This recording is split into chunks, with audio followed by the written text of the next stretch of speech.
Hey, it's Chris Brogan from chrisbrogan.com. I was thinking a little bit as I was doing some work in my office here about how it's funny how we go from what we want on the web and what we want in a user interface to what we do in the real world, like what we do in the face-to-face world. So for example, when we go to write down our to-dos and stuff like that, we take a journal or something like that, we take a place to write notes, and then we just write them all down in a list. But that's not really how we view most of the internet. I mean, we look at pictures, we look at graphics, we look at visuals, we look at dashboards and things that let us see stuff a little better. So one of the ways that I've been experimenting with is, for one thing, I started using colored post-it notes. So if I'm working on things for projects that are on the way to being launched or something like that, I might use either a light green, sort of like grass growing, or I might use something yellow because I just happen to have more of those than any other color. And then when things are running, I might throw them over to green. When I'm not so sure if there's a problem, I can use orange or I can use red, see how this works. But then the other thing is that once I take a poster board or something, and once I put information up on it visually, then I have the opportunity to see at a glance how things are going.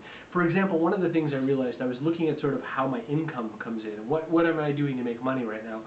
And I noticed that like all my income was in active income, meaning I have to do this to get the money, I have to do that to get the money, I have to do this to get the money, and I realized, wow, there's like no income in passive.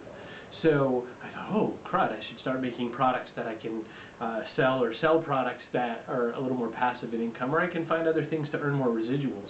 So I wouldn't have seen that if I just had it on a list. I'm just pointing out that there's ways that we should be doing visual thinking that we're not necessarily coming to. We're not taking our experiences that we do on the web and things we do on screens that we expect and moving them out to the real physical face-to-face world. Start using your pen, start using your paper, start using color, start using pictures and graphics out into the real world, and see if that makes a difference. See if you can start visualizing things and what that'll do to change your business. For example, what if you're working on how many XYZ that you need to do to promote something?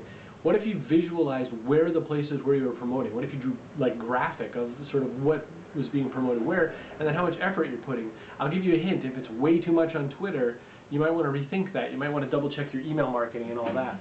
So anyway, that's the thought, and I just wanted to pass it on to you while I was sitting at my office thinking about ways that we don't use our visual mind. I'm Chris Brogan from chrisbrogan.com.